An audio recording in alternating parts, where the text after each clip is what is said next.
Yeah, no, it's exciting. It's been something that I've been thinking about for a long time since probably the season ended, and for us to get it done in a fashion that's really comfortable for both sides, I think that's very important.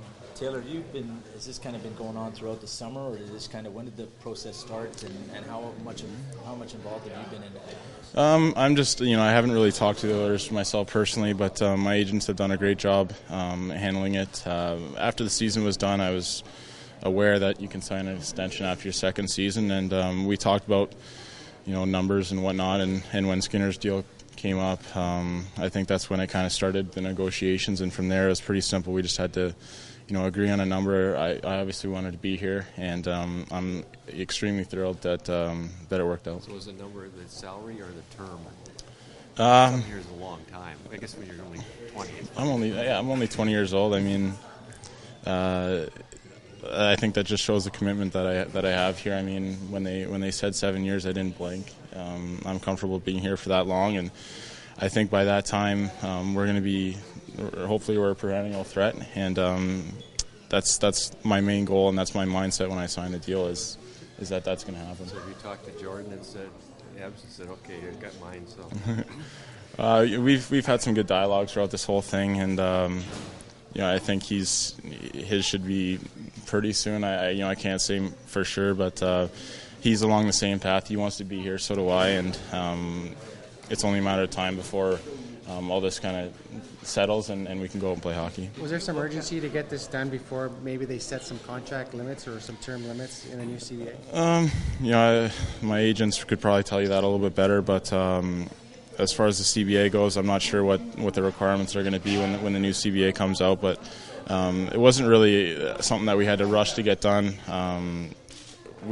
Both sides were on the same page, and in finding out that I want to be here and they want to keep me here, so it was kind of easy once that got started. Did you look at yourself personally at contracts of guys like Skinner and Tavares who are around your age and say, that's my comparable, or a guy on your team, Sean Horcoff, that says this is where his salary is and this is where I think I should be? Honestly, I don't worry too much about other people's salaries. I don't look at that too much, but that's more for my agents to find out. My agent represented Skinner, and they got that deal done. And I think once that deal went through, we were able to start negotiations. Tavares was the first one to go, and now Skinner, and I signed. And there's going to be someone after me that signs now. So it's a game that the agents kind of play, and but like I said, it all worked out. I'm very happy, and so are the Oilers. It's been a good relationship for the last 2 years, and I hope that continues. How much are you talking with your agent and yourselves and with the Oilers about,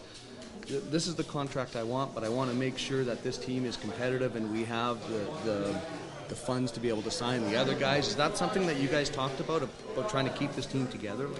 Well, to be honest, I'm not on the level of, I'm not an $8 million guy. I'm not on the level where I'd have to take less money to make sure that the team stays intact. To be honest, if I was Sidney Crosby or Evgeny Malkin, then maybe I'd take less money. But I think with all the new, with everything that's gone on lately, I think it's not a stretch to imagine that we can keep all the young guys together, and I think this proves that today. So Taylor, 20 years old, multi-million-dollar contract. What color is the Ferrari going to be? I've only bought one car, and I gave it to my parents, so I'm not too sure what I'm going to buy now. How's the shoulder?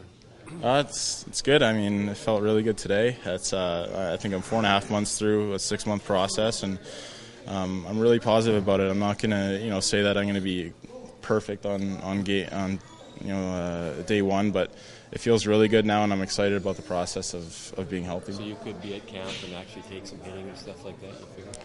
I think, no, absolutely. I was prepared to take hitting today, and once camp rolls around, whenever that starts, I imagine that I'll be ready for that. How long have you been on the ice now? Probably been on the ice just like a month ago now, and I've probably been on twice a week now. So. Did it really affect your off-season workout regime? No, I did a lot of upper body weightlifting, so I mean, wasn't too mad about that. But it was I'd have to go to rehab 3 days a week, and so that was an hour long, and then I'd have to go do my other workouts and then skate. So it kind of piled on, but it was something that when I decided to go through with surgery, I was prepared for, and it was a hard summer, but the way it feels now, I think it's all worth it. Your thoughts on the season, when it does get going, I guess, just you must be looking forward to it. Yeah, absolutely.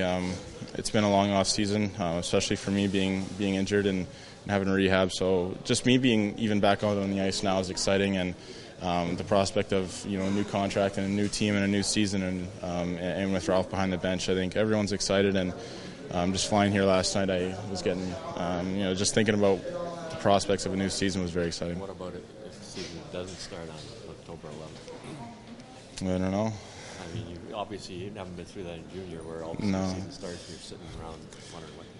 Yeah, it is a little hard, as an athlete. When you're training in the summer, you want to peak at a certain time. You want to peak right before camp, and it's a little bit tough not knowing when you want to peak. So that's a little bit of an adjustment. During my training, I'm just going to have to try and stay in as good a shape as I can and be ready when that call comes. Do you have a plan B? If it doesn't work out, do you have plan B in the works? No, not yet. No. I haven't thought about it, to be honest. With my shoulder, I'm not going to jump the gun as early as other guys probably are, if and when that happens.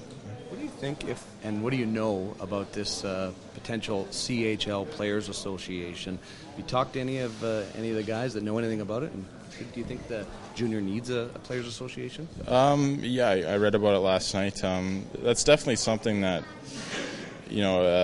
junior teams make a lot of money. I played for the Windsor Spitfires, and they were awesome to me. I had a great time there, and I can't say enough good things about them. But junior teams, they do make a lot of money, and I was getting $44 a week, so it is a little tough and maybe a little bit unfair. But like I said, I was treated great throughout junior, and look where it got me. I know I have friends that played in the OHL, and they're going to school on scholarships because of the OHL money. So it goes both ways, but when people are making a lot of money, there should be a union on the other side.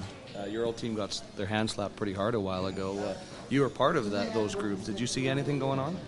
No, I didn't. I thought we did everything within the rules, and there was a lot of speculation at the time, but I never saw anything. I never heard a player, bragging about how much money he made or anything like that. It was, we were a team that was there to win, and we weren't really too concerned with all that. Thank you very much, Taylor.